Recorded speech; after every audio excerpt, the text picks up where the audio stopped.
복직근이라고 하는 것은 이 배 쪽, 배꼽 위에서 중간 밑으로 쭉 내려가는 이 근육을 얘기합니다. 즉 배를 이렇게 편안하게 세우실 수 있는 근육을 얘기하는데요. 이 근육을 자극주시는 운동법이라고 할 수 있겠습니다. 그래서 먼저요, 주먹을 이렇게 살짝 줘보실게요. 그래서 새끼손가락 이 부위를요, 목 뒤에 이렇게 해주십시오. 네, 자세가 일단 중요하시니까 목 뒤에 대주시고 팔꿈치는 귀보다 약간 위쪽으로 올라가시는 게 좋습니다. 네, 자세 잘 유지하고 계시고 앞으로 나란히 해주시고요. 배가 쫙 당겨지는 위로 쭉 올려보세요. 그럼 배가 살짝 위로 올라간 느낌이 들어요. 홀쭉해져요, 배가. 예, 맞습니다. 네, 이게 네. 바로 복직근입니다. 이걸 대부분 아마 누르고 계시는 경우가 많으세요. 그래서 복직근은 세우는 운동 자체가 일단 팔을 뒤에 붙이시고 팔꿈치를 이 귀보다 살짝 위쪽으로 올려주시면 복직근을 세우는 방법이 될 수 있습니다. 이 상태에서 사실은 호흡만 크게 우리 복식 호흡 하시는 것처럼 숨을 크게 들이셨다가 내쉬었다가 크게 들이셨다가 내쉬었다만 하셔도 좋습니다. 그렇게만 하셔도 자극이 좀 될 수 있거든요. 근데 이 상태에서요, 숨을 들이쉬었다가 배를 안쪽으로 훅 당기신 상태에서 왼쪽 발을 앞으로 쭉 내미실 겁니다. 왼쪽 발. 발을 앞으로 내미시면서 발끝으로만 쓰세요. 왼쪽 발은 발뒤꿈치 대지 마시고 발끝으로만 세시고 밑으로 내려가시면서 숨을 내쉬시면서 배를 쭉 접힌다라고 하는 느낌을 가지시고요. 3초간 멈추실 겁니다. 하나, 둘, 셋. 다시 제자리에 돌아와 주시고요. 의외로 힘든데요? 생각보다 힘듭니다. 쉽지 않습니다. 내장 기관에 약간 지금 네. 충격이 오고 있어요. 복부 쪽에 좀 자극이 좀 되시죠? 네네네. 자, 숨을 크게 들이쉬고 배를 홀쭉하게 당기신 다음에 이 상태에서 오른쪽 앞발을 앞쪽으로 쭉 내미신 상태에서 발끝으로만 쓰시고 쭉 숨을 내쉬시면서 내려가실 겁니다. 쭉 내려가세요. 자, 3초간 버티실 겁니다. 하나, 둘, 셋. 네, 제자리 다시 균형 돌아오실 겁니다. 잡는 데 도움이 되는데요? 네, 균형도 좀 잡고 배에 힘이 이 들어가고요. 허리에 문제가 생기신 분들 많습니다. 뱃살이 나오신 분들은 허리 아프신 분들 많이 있거든요. 이걸 왼쪽에 3세트, 왼쪽 오른쪽에 3번 정도 하셔가지고 반복을 해주시면 좋으실 것 같고요. 이렇게 이제 자극을 주시고 난 다음에 유산소 운동 해야 된다고 말씀드렸잖아요. 그래서 왼쪽 손을 목 뒤에다 대시고 난 다음에 왼쪽 팔꿈치와 오른쪽 무릎이 동시에 만날 수 있도록 당겨 붙여주실 겁니다. 이거 에어로빅 할 때 많이 많이 하시죠. 예, 이렇게 뭐 하면 이런 거 옆구리도 하잖아요. 많이 하고. 맞습니다. 맞아. 이렇게 하면서 몸 자체에 칼로리 좀 태우실 필요가 좀 있기 때문에 한번 해보실게요. 왼쪽 무릎에서부터 시작. 하나, 둘, 셋, 넷, 다섯. 팔꿈치하고 무릎이 다시는데 굽혀지지 마시고 이 허리를 똑바로 세운 상태에서 최대한 무릎이 올라와서 이 팔꿈치 위에 이렇게 팔꿈치를 닿을 가지 때- 말고요? 네, 가시는 게 아닙니다. 이 상태에서 요것만 당겨주시고 최대한 옆구리를 들어서 다리가 올라가실 수 있게끔. 자, 자세 보일게요. 이렇게. 그렇죠. 잘하고 계세요.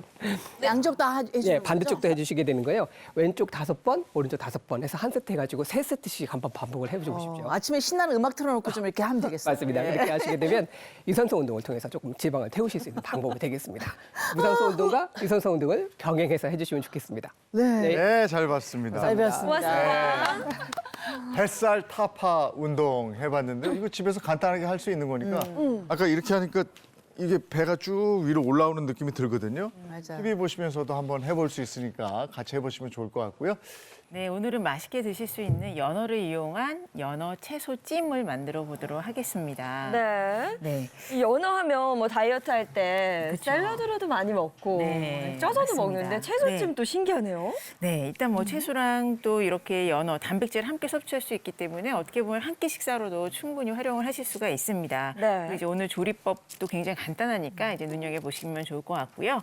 오늘은 이제 연어와 그리고 양배추, 브로콜리, 토마토 그리고 이제 레몬까지 넣어서 같이 이제 쪄보도록 할 텐데요. 네. 연어 같은 경우에는 뭐 방어라든지 고등어에 비해서는 아무래도 열량은 조금 높겠지만 그런 등푸른 생선보다는 열량은 좀 낮습니다. 그렇지만 뭐 대구라든지 뭐 가자미 이런 것들보다는 이제 흰살 생선 있죠. 대표적인 흰살 생선보다는 열량이 조금 높을 수가 있어요. 근데 조리법에 따라서 충분히 또 열량도 잡을 수 있고 또 영양도 챙길 수 있기 때문에 오늘 하는 방법 따라 해보시면 좋을 것 같습니다. 일단 연어는 이렇게 드시기 좋은 크기로 이렇게 토막으로 팔잖아요. 네. 한 토막 준비를 해주시고요. 양배추는 채를 썰었습니다. 그래서 이제 순서대로 놔주시기만 하면 되는데 일단 양배추를 이제 밑에 좀 깔아주고요.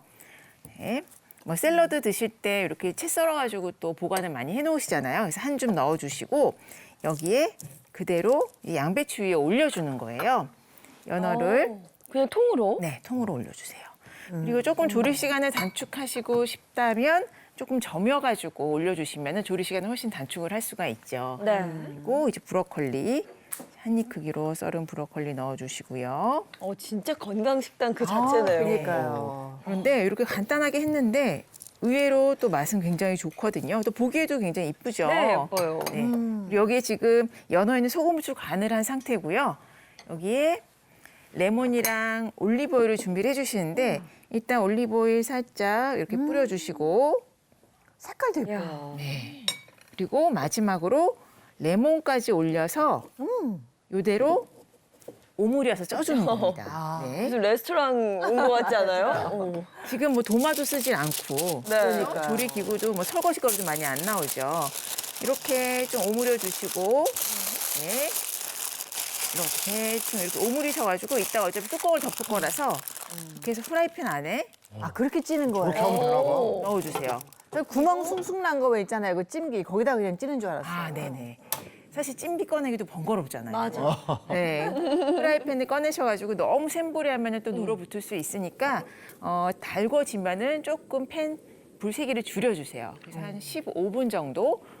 또 생선 크기에 따라서는 조금 작게 저민다면은 조금 더 빠르게 익힐 수 있으니까요. 이제 시간 조절을 하셔가지고 이렇게 이제 쪄내시면 됩니다. 네, 이렇게 하면 완성인 거죠? 네, 맞습니다. 와, 이거 정말 보기만 해도 건강해지는 것 같은데 영양 성분은 어떨까요? 또 우리 다이어트 하신 분들 보면 지중해식 음식 많이 생각하시잖아요.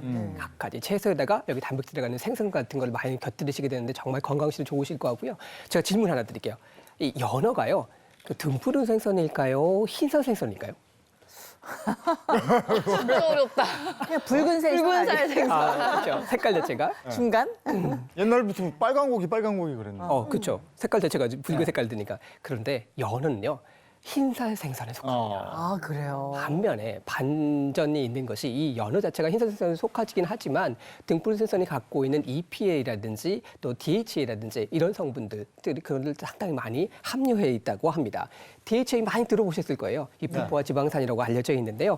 뇌세포막의 존재에서 뇌의 기억이라든지 이 정보에 상당히 많이 밀접하게 관련을 주고 되고요. 또 EPA 같은 경우는 체내에서 합성할 수 없는 지방산으로 알려져 있습니다. 그래서 식사를 통해서만 섭취를 하실 수 있고 면역력에 도움이 된다고 하니까 즐겨서 잘 챙겨 드시면 좋으실 것 같습니다. 아니, 지금 봐도 간단하게 만들긴 했지만 손님이 와서 손님 대접하는 상에 내놔도 손색이 없을 것 같아요. 맞아요. 맛을 한번 좀 볼까요? 네.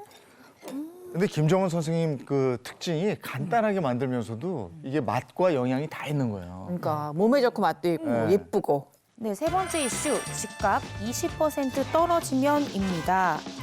집값이요, 이 매매가보다 20%가량 떨어질 경우에 갭 투자로 매매 거래된 주택의 40%가 세입자에게 보증금을 돌려주기 어려울 것이다. 이런 연구 결과가 나왔습니다. 어제 국토원이 발표한 이 전세 갭투자 리스크 추정과 정책 대응 방안이라는 보고서에 따르면요.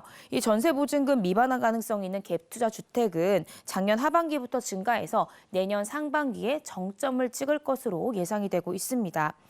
이것은 이 연구진이 주택 취득자금 조달 및 입주 계획서를 이용해서 이 매매계약 하락 시에 보증금 미만한 가능성을 분석했던 이 보고서인데요. 계약갱신 청구권 제도가 없다라고 가정했을 때 주택 매매 가격의 20%가 하락할 경우에 갭투자 주택 중에 40%에서 보증금 미반환 위험이 나타났습니다. 임차인이 계약갱신 요구권으로 이 전세 계약 유지할 경우에 미반환 위험은 좀 감소를 했는데요. 계약갱신 요구권 100% 이용한다라고 하면 주택가격 하락으로 인한 보증금 미반환 위험이 2년 뒤로 이연되기 때문에요. 미반환 위험 주택 비율 1% 수준으로 줄어들게 됩니다. 그러면 집값만 떨어지지 않으면 보증금을 돌려받지 못할 위험은 없어지는 거 아닌가요? 안타깝게도 그렇지가 않습니다. 2021년 기준으로요. 집값이 하락하지 않은 경우에도 보증금을 돌려주지 못하는 가구가 무려 5천 가구가 존재하는 것으로 나타났는데요. 만약 집값이 15% 내려간다라고 하면 1만 가구, 27% 하락 시에는 1만 3천여 가구가 임대주택을 팔더라도 이 임차인에게 보증금을 내주기 어려운 것으로 분석이 되고 있습니다. 국토연은 이 임대인의 보증금 상환 능력을 확인할 수 있는 체제를 마련해서 이 상환 능력이 높은 임대인과 계약이 이루어질 수 있도록 제도 개선이 좀 필요하다 이렇게 당부하기도 했습니다.